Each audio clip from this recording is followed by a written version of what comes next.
It started with a phone call. This wasn't the way things usually started. My agent, Rhonda, almost always emails me, knowing I prefer to keep my interactions limited to the written sphere whenever possible.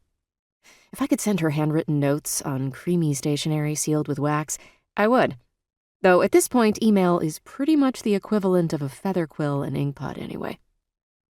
If a phone call were absolutely necessary, she'd schedule it ahead of time.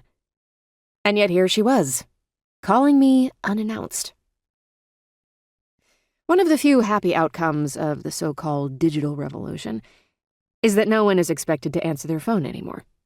So I stared at her name on my screen, allowing the vibrations to run up my arm while noting how smudged the glass was, almost greasy.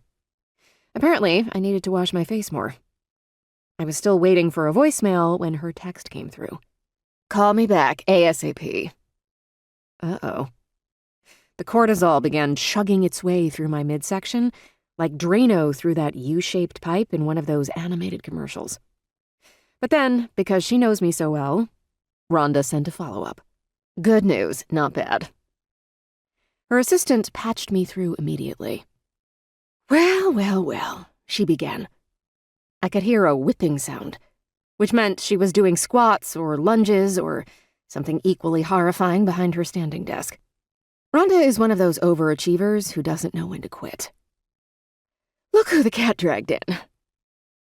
Why is it that I'm being forced to hear the sound of your voice right now?" Rhonda likes to spar, probably because it burns more calories than regular talking. "You know how I hate that."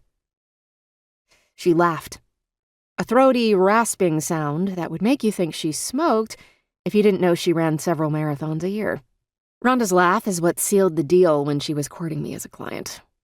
I've always maintained you can tell a lot about people by the way they laugh. Someone should create a dating app where all you have to do is upload an audio feed of yourself laughing.